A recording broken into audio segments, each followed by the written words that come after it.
የኢትዮጵያ ዜጎች ለማህበራዊ ፍትህ ፓርቲ ኢዜማ ትግራይና አማራ ክልሎችን ጨምሮ ምርጫ ቦርድ ምርጫን ማካሄድ ይችላሉ በሚላቸው ማንኛውም የሀገሪቱ አካባቢዎች በምርጫ ለመሳተፍ ዝግጁ መሆኑን አስታውቋል።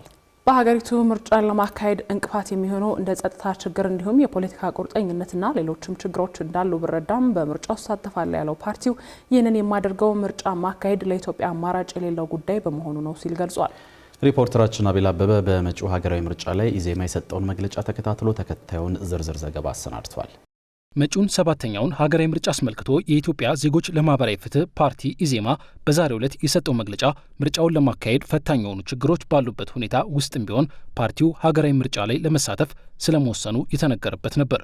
በሀገሪቱ አንዳንድ አካባቢዎች ያሉ የጸጥታ ችግሮችን ጨምሮ ሌሎችም ፈታኝ ያላቸውን ነጥቦች የዘረዘረው ኢዜማ በሀገሪቱ ያለው የፖለቲካ ባህል የማህበረሰቡን ቁስል እየቆሰቆሱ ትርፍን ለማግኘት የሚሞከርበት እንጂ የመፍትሄ ፖለቲካ አለመሆኑም ሌላው ፈታኝ ሁኔታ መሆኑን በመግለጫው ጠቅሷል። ያም ሆኖ ምርጫ ሰላማዊ ሽግግርን ለማድረግ ብቸኛው አማራጭ ነው ብሎ እንደሚያምን የጠቀሰው ፓርቲው አማራና ትግራይ ክልሎችን ጨምሮ ምርጫ ቦርድ ምርጫውን ማካሄድ እችልባቸዋለሁ ባላቸው ቦታዎች ሁሉ በምርጫው ላይ ለመሳተፍ ዝግጁ መሆኑን አሳውቋል። የጸጥታ ችግር ሊቀረፍባቸው ይችላል ወይም ከነችግሩም ቢሆን ምርጫ ማድረግ እንችልባቸዋለን ተብሎ የሚታሰቡት ቦታዎች ላይ በሙሉ ኢዜማ የሚወዳደር ይሆናል። ኢንክሉዲንግ አማራ ክልል፣ ኢንክሉዲንግ ትግራይ ክልል ማለት ነው።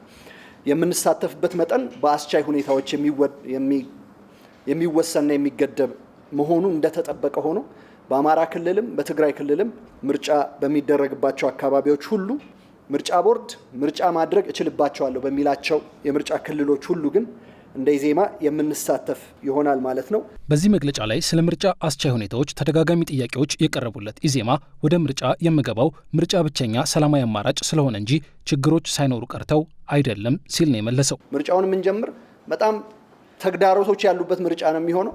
ግን ከነ ተግዳሮቶቹ እንደ ኢዜማ ላለ በምርጫ ፖለቲካ ለሚያምን ለምርጫ ፖለቲካ ለተደራጀ ኃይል ምርጫ ውስጥ መሳተፍ አማራጭ አይደለም፣ ብቸኛው ምርጫ ነው ብለን ነው የምናምነው። ለምርጫው ላይ ንቁ ተሳትፎ ለማድረግ በማያስችልባቸው ሁኔታዎች የጸጥታ አካላትን ብቻ ተጠቅመው ምርጫው ተደረገ ለማለት ብቻ የሚደረግ ምርጫ ልክ ነው ብለን አናምነው። ኢዜማ ዲሞክራሲያዊ በሆነ መንገድ ነፃ ፍትሃዊና ገለልተኛ የሆነ ምርጫ ተደርጎ በዛ ምርጫ አሸንፎ መንግስት ለመሆን ብቻ ነው የሚሰራው።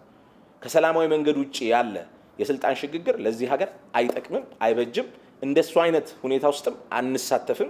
ተፎካካሪ የፖለቲካ ፓርቲዎች ስሜት ቀስቃሽ ከሆኑ ሀሳቦች ይልቅ ማህበረሰብን ወደ ተሻለ ደረጃ በሚያሸጋግሩ ሀሳቦች ላይ እንዲያተኩሩ ጥሪ በቀረበበት በዚህ የኢዜማ የዛሬ መግለጫ ላይ ገዢው ፓርቲም የመንግስትን ንብረቶች ለምርጫ ቀስቀሳ እንዳይጠቀም ከማሳሰብ ባለፈ መንግስትም ለቀጣዩ ምርጫ ዲሞክራሲያዊነት ከሁሉም አካላት በላይ ያለበትን ኃላፊነት እንዲወጣ ፓርቲው አሳስቧል። ገዢው ፓርቲ ዜጎችን እንደ ሴፍቲኔት ባሉ የመንግስት አገልግሎቶች ጫና በማሳደር እንዲመርጡት ከማድረግ እንዲቆጠብ የጠየቀው መግለጫው ምርጫ ቦርድም ምርጫው ዓመቱ ስለደረሰ ብቻ ለይስሙላ የሚካሄድ ሁነት እንዳይሆን ተገቢውን ክትትል እንዲያደርግ ነው ያሳሰበው። ከዚህ በተጨማሪም ምርጫው ተፈላጊውን ውጤት እንዲያመጣ መራጩ ህዝብም ሆነ የሲቪክ ማህበራት የሚጠበቅባቸውን ኃላፊነት እንዲወጡ ጠይቋል። በዚሁ ጊዜ ኢዜማ በፌዴራል መንግስት እንዲሁም በክልልና በከተማ አስተዳደሮች በመንግስት መዋቅር ውስጥ በኃላፊነት ላይ ያሉ አባላት ያሉት ፓርቲ መሆኑን ተከትሎ ፓርቲውን ከገዢው ፓርቲ ጋር አዳምሮ የመመልከትና የፓርቲውን ግላዊ ቁመና መጠራጠር ላይ የሚነሱ ሀሳቦች ላይ ምላሽ እንዲሰጥ ከጋዜጠኞች ጥያቄ ቀርቦለት ነበር። እንደ ፓርቲ ነው ከመንግስት ጋር መስራት፣ የመንግስትን ስልጣን ወስዶ መስራት ከሆነ ሌሎች 13 ፓርቲዎች አብረው ይሰራሉ። ስለዚህ እያላችሁኝ ያላችሁት ከመንግስት ጋር መስራት፣ ለሀገር መስራት ከብልጽግና ፓርቲ ጋር መዋሃድ ነው ብላችሁ ነው የምታስቡት?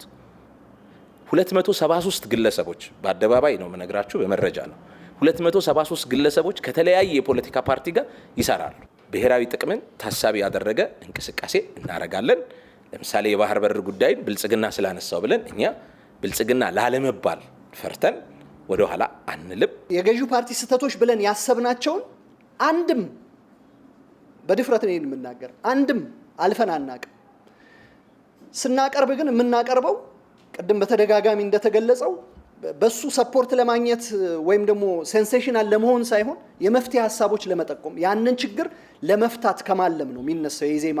ይህ በመንግስት መዋቅር ውስጥ ስልጣንን ይዞ የመስራት ጉዳይ ፓርቲው ከገዢው ብልጽግና ፓርቲ ጋር ልዩነት የሌለው ሆኖ እንዲሳል ከማድረጉ ጋር ተያይዞ ይህ አይነቱ እሳቤ ኢዜማ በምርጫ መንግስት ለመሆን የሚያደርገው ጥረት ላይ ችግር አይፈጥርም ወይ የሚል ጥያቄ ተነስቶ ነበር። የመንግስት መዋቅር ውስጥ በሆንም በያዝኳቸው ወንበሮች የሚያስመሰግንና የመስራት አቅሜን የሚያስመሰክር ስራን እየሰራው ነው ያለው ኢዜማ ከመንግስት ጋር የመስራት ውሳኔ በግብታዊነት ሳይሆን ተወያይቶና አምኖበት የገባበት አቋሙ መሆኑን ጠቁሞ ለአብነትም የፓርቲው መሪ ፕሮፌሰር ብርሃኑ ነጋ በትምህርት ሚኒስትርነታቸው የተገበሯቸው ስራዎች በኢዜማ የትምህርት ፖሊሲ ውስጥ ያሉ መሆናቸውን ተናግሯል። እስከዛሬ ፕራውድሊ ስንናገር የነበረው ኢንተርቬንሽን ኖሮብን አያውቅም። በትምህርት ሚኒስቴር በምንሰራው ስራ ያመንበትን ሚኒስቴሩ ያመኑበትን ሲሰሩ ነው የቆዩት። ስትራቴጂ ከመንደፍ ጀምሮ ያልተገበርነው ይኖራል እንጂ ከተተገበረው ውስጥ የኢዜማ ፖሊሲ ውስጥ የሌለ የለም። ለህዝብና ለሀገር የሚጠቅም ስራ እንሰራለን የሚለውን እያሳየን ከምንቀሰቀስበት ከምንኮራበት እንደ ፓርቲ ስራዎች አንዱ ነው የትምህርት ሚኒስቴር ስራ። ስልጣን የምናገኝበት ስናገኝ ደግሞ ሻያዌ የምናደርግበት አይደለም። ፕራውድሊ ገብተን ስራ ሰርተን የምናሳይበት ነው የሚሆነው። እሱን ነው እያደረግን ያለ ነው።